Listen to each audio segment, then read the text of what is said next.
చేయమంటే గనక మేము రాజీనామా చేస్తామని. మేము చూపించాం. వీడియోస్ అన్ని రిలీజ్ చేసాం. మరి ఎవడు రాజీనామా చేయడా ఇప్పుడు? చేయాలి కదా రాజీనామా. అంత పౌరుషంగా మాట్లాడిన తర్వాత ఈరోజు చెప్పులేసుకొని అంటే ఈరోజు మేమేమంటామంటే ఇది ఒక రకంగా చెప్పాలంటే ఒక హైందత్వం మీద జరుగుతున్న దాడ అనిపించుకోవాలి. ఈరోజు కూటమి నేతలు అదేవిధంగా మా నాయకులు అందరం కలిపి ఈరోజు వచ్చి ఆ దేవదేవుడిని దర్శించుకోవడం జరిగింది. ఈ దర్శనార్థం 2 రకాల కార్యక్రమాలు. యాక్చువల్‌గా రాష్ట్రం మొత్తం ఎంతో పవిత్రంగా భావించి రాష్ట్రమే కాదండి ప్రపంచవ్యాప్తంగా ఉన్న ప్రతి ఒక్కరు కూడా వెంకటేశ్వర స్వామి దర్శనం అన్నా, తిరుమల వెంకటేశ్వర స్వామిని దర్శనం చేసుకోవాలన్నా, తిరుమల వెంకటేశ్వర స్వామి ప్రసాదం అన్నా కూడా చాలా సెంటిమెంట్‌గా భావించే పరిస్థితులు మనందరికీ కూడా తెలుసు. ఇప్పుడు ఎంత అమెరికాలో ఉన్నా కూడా, ఎక్కడున్నా కూడా ఆంధ్రప్రదేశ్ వచ్చారంటే, భారతదేశం వచ్చినా కూడా ఒక్కసారి ఆ దేవదేవుని దర్శనం చేసుకొని వెళ్ళాలి అనే ఉద్దేశంతో వాళ్ళందరూ కూడా ఇక్కడికొచ్చి దర్శనాలు చేసుకొని, ఆ ప్రసాదం తీసుకొని తృప్తిగా వాళ్ళ ఇంటికెళ్ళే పరిస్థితి. కానీ ఈరోజు పరిస్థితి ఏమైపోయిందంటే, వైఎస్ఆర్‌సీపీ నాయకుల పరిస్థితి దేవుడంటే భయం లేదు, దేవుడంటే భక్తి లేదు, నమ్మకం లేదు, గౌరవం లేదు. ఏదైనా ఒక మనిషి మీద గాని, దేవుడి మీద గాని భక్తైనా ఉండాలి, గౌరవమైనా ఉండాలి, భయమైనా ఉండాలి.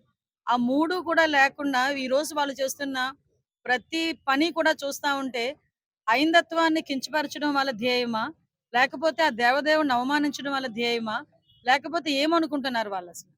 ఈ విషయం నిజంగా నిన్న కౌన్సిల్‌లో నేనున్నాను. నిన్న కూడా కౌన్సిల్‌లో నేను ప్రత్యక్షంగా చూశాను. ఇప్పటి వరకు కూడా స్వతంత్ర భారతదేశంలో ఏ రోజు కూడా దేవుడికి సంబంధించిన పటాలు ఏ అసెంబ్లీలోని కానీ, ఏ పార్లమెంట్‌లోని కానీ ఎప్పుడూ కూడా కనీసం ఒక కరపత్రం మాదిరిగా ఎక్స్‌పోజ్ చేసిన పరిస్థితి కూడా ఎక్కడ కూడా కనిపియలే. మీరు గనక అబ్జర్వ్ చేసుకుంటే ఏ రోజు కూడా రాజ్యాంగానికి సంబంధించిన ఏ ఇష్యూస్‌లోని కూడా దేవుడి బొమ్మని గాని, అలాంటి విషయాలను కూడా మనం ఎక్స్‌పోజ్ చెయ్యం. మీకు తెలుసు కనీసం ఎలక్షన్ క్యాన్వాసింగ్‌కి ఎళ్ళేటప్పుడు కూడా దేవుడి గుడిలోకెళ్ళి దండం పెట్టుకునేటప్పుడు మెడలో ఉన్న కండువ, చేతిలో ఉన్న జెండా కూడా బయటే పెట్టి లోపలికెళ్తాం. అది కూడా ఎలక్షన్ ఉల్లంఘన ఇన్ కేస్ అలా ఎళ్తే గనక ఎలక్షన్ కోడ్‌కి ఉల్లంఘన. అంటే యాక్చువల్‌గా ఏంటంటే ఒక ప్రజాస్వామ్యబద్ధంగా ఉండేటప్పుడు కొన్ని ఏరియాస్‌లోకి దేవదేవుని తీసుకెళ్లి ఎక్స్‌పోజ్ చేయడం గాని, అక్కడ ఆ పటాలు పెట్టడం పట్టుకోవడం కానీ, ఎక్స్‌పోజ్ చేయడం కానీ ఎట్టి పరిస్థితుల్లోనే అది క్షమించరాని అపరాధం. ఒక ఒక ఒక పక్క నుంచి రూల్ పొజిషన్‌లో చూసుకున్నా అది తప్పు.